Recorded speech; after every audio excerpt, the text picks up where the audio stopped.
So just to let you know, you have now become a guest on the OnSight Media Group podcast. I appreciate your time. No problem.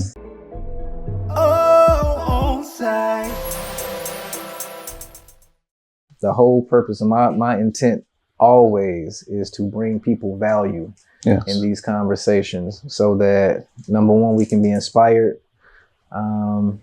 Typically talk to a lot of music artists. So, I'm trying to push the culture in a positive light. Just because I listen to a certain type of hip hop doesn't mean that this new generation of hip hop doesn't have something to say, regardless of the subject matter or not. Yeah. But you're not a rap guy, or you're not a hip hop artist. You're not a musician. No. So we're just going to talk business, because I can definitely learn from you business wise. So I appreciate you for taking a few minutes to kick it with me on the show today. No problem. So for those people that don't know, this is my guy, Brandon Lowry, is the owner operator of, and I'm not going to say it because I forget it all the time. It's Royal Touch Mobile Detailing. Royal Touch Mobile Detailing. Yeah, one of many, but this is my main one. Nice. Yeah. So if y'all need them vehicles clean, and listen, hit me up. It's the Royal Touch. Yeah, I got to look him up. He gets them joints right. I've seen him online. His content is dope, and the work is excellent. So that's one thing. What got you into the detailing business overall? Like, what made you go that way? I transitioned from, just like I said before, I have one of many companies. Okay. So I originally started in 2013 with a landscaping company. Okay. And just to backtrack to get you how I got all the way into detailing and into the entrepreneurship thing, I was formerly incarcerated. I got out 2012 and kind of hit the ground running because I didn't want to check that box. Absolutely. As formerly incarcerated. Absolutely. So I tried to make my own way. So I went into entrepreneurship. So I started my landscaping company with basically bootstrapping it. You know what I'm saying? Borrowed the truck, borrowed the lawnmower, borrowed all my equipment for about 6 months. And then as I started gaining traction, I was starting to buy my own stuff, you know what I'm saying, here and there. The last big thing I brought was my actual lawnmower. And then I'm like, I really don't like all the grass, and I knew how to do it, but I wasn't passionate about it. So then I switched to wash cars, and it took off from there. Royal Touch was born. Dope. Okay. So you said when you first started out, you hit the ground running, and you didn't actually own any of your equipment. You borrowed your equipment. So for some people, and I've heard people say, like, I can't get started because I don't have X, Y, Z. What motivated you to just go out and borrow things instead of having that mindset that you can't start until you're able to own all of your equipment? It's always been something about me. I just like action. So I try to get as fast to starting as possible. Right. And I tell a lot of people this over the years. I've helped a lot of people start their own business. Hurry up and get to action, get to starting. So just like, for instance, if you want to have a restaurant, start with selling plates in your house. You know what I'm saying? Don't try to get a restaurant, get all that stuff, because there's so much stuff that you got to do before you can even open the doors. But you got a stove. You can buy some to-go plates at the house, and you can cook at home and sell plates. You're working towards the restaurant. You're building customers. You're letting people taste your food, things like that. So I've always been the person to hurry up and get to starting. And with me borrowing things, I got to profit faster too. So just like I said, I was able to do a job and put the money that I made from the job right back into the business. Right. I didn't have to pay for anything because everything was borrowed. I was borrowing a lawnmower from my now wife's granddad. I borrowed a truck from my father-in-law, weed eater blower, like all those things I was borrowing. They wasn't charging me for it because they was trying to help me out. So when I made a certain amount of money off my customers, I could put that right back into the business and start buying my stuff. So there's less things that I have to borrow. So you had people initially invest into you, and I think that's big to Yeah. realize everybody has a community around them.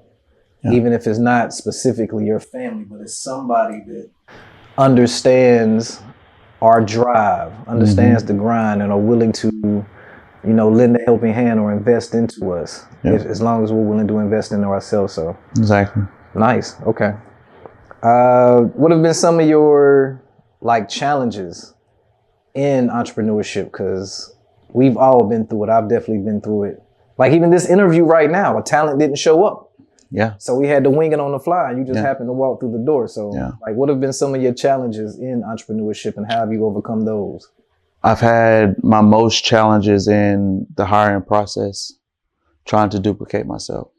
I believe that area right there has made me have to start over probably 6 or 7 times over the decade that I've been in business as a detailer. So trying to get that part right, duplicating myself so I can get to the next level of my company. So why do you necessarily have to duplicate yourself? Like, is it, what's the old saying? If you want it done right, then do it yourself. Is that the mentality that's made you feel like you can't train a person to be responsible enough to handle the job, or they have to do it a specific way? Or, well, in the beginning, probably my first 3 employees, my mindset was like that, not fully trusting them to do it how my customer base is used to doing it.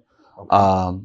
And then probably the second half of me trying to do it, it really just was the person that I just bad picked on the person. They wasn't invested enough. I came across a guy at one of the companies that I do their trucks, and he said that the big owner of this trucking company says, if I can get somebody to do 50% of what I need them to do, that's a good employee. And ever since I heard that from him, it kind of switched my expectations, because it's hard to pass a vision to an employee. Right. It's hard, because the reason I've made it almost over a decade now is because of the strong why that I had on why I wanted to start my business. Mm-hmm. My employees don't have that. But what I've learned here recently, that I have to structure their why around my business. So that kind of makes them have that reason to get up in the morning, or to push through this hard detail, or to make sure that you give the customer everything that they want. Nice. I take a lot of inspiration, or when I was starting my entrepreneur journey, I listened to a lot of Gary Vaynerchuk. I'm sure you know who that is. And I heard him say many times that as a boss, your employees don't actually work for you. Rather, you work for your employees. Yes.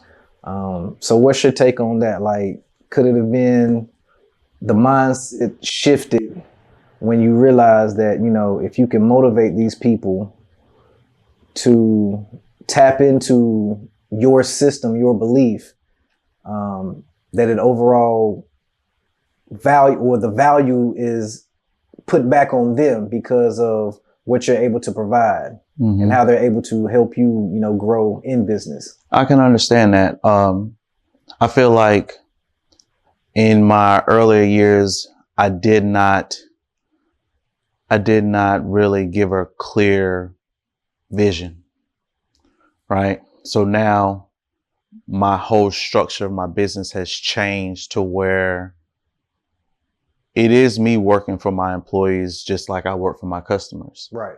Because I have a rule that 3 to 5 years, you should be moving past an employee for me. You should be leaving, going to start your own thing, going to, you know what I'm saying, bigger and better heights. I want Royal Touch Mobile Detailing to be a foundation builder for people, like not a place that they sit and they stay for years to come. Like nobody's going to retire from here. 3 to 5 years, they're going to be off doing something bigger and better off of what they learned. And as much as I can pour into people while I have them, you know what I'm saying, in the Royal Touch kind of family. Nah, that's big, because not only are you offering employment and, you know, helping us pay bills, but you're also creating vision and creating bosses in their own right to want more. So now that's every employer doesn't do that. No. So that's big. That's how I've grown to see how to pour into people and to pass my vision off to them. Cause I feel like I'm a natural teacher. I work hard. I do, you know what I'm saying, long hours. I've done all that 7 days a week thing, but my passion is teaching and growing people. So if I can shift that from my company to where when people come into the Royal Touch family, we grow them, and then they go off and they grow other people. Nice. So, yeah. Nice, so dope. So you said you have multiple businesses. You talked about landscaping, Royal Touch, the detail company. Like, what else you got going on? I have a Lowry Wear production clothing line.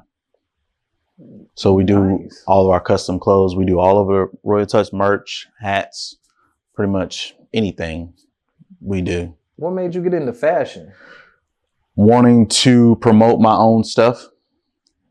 You know what I'm saying? Brand myself, just have my own type of look. I've always been not a fashion guy, but I just say I like to match. You know what I'm saying? I just like to coordinate everything. So if I can get everything looking the same and learn how to do that, then that's how Lowry Wear Productions came about. I really got to shout you out on this one because, like, you know, I see you week to week. We attend the same church, and you don't just do like shirts and pantsuits, sweatsuits, but you also get into customizing sneakers too. Like I've seen some really, really dope Air Force Ones you've had on a few Sundays, like, and I'm like, where you get them from? And you like, yo, I made these.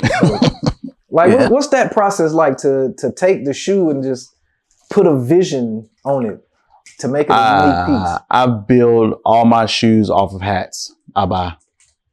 So I have a hat to match each shoe. Just like I said, I like to match. So if I buy a shirt, then I'll wrap everything around the shirt. So whatever I buy first, that's what everything else is going to look like, as close as possible. You got to coordinate like Pops on what movie was that? Boomerang, I think. You got to coordinate. That's an inside joke. If anybody remembers that movie. That's dope. That's dope. Yeah, yo, I like it, man. I like it. So overall, what would be, you know, your motivational speech? What is your motivational pitch to somebody that is looking to get into entrepreneurship, whether it's, you know, a detailing or a landscaping company, whether it's fashion, whether it's music, like what would be your elevator pitch to them to spark them to want to get up and go? To make sure that they're, for one, passionate about what they're doing, because it's going to be hard. It's going to be tough. You're not going to want to get up. You're not going to want to push through it. You're going to have a lot of people telling you no.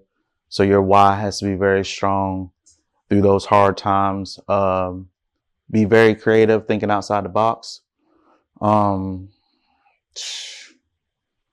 Just know that in the beginning, you are the beginning, the end, the middle. You wear all the hats. Absolutely. And understand the 4 levels of value early in life. That's implementation.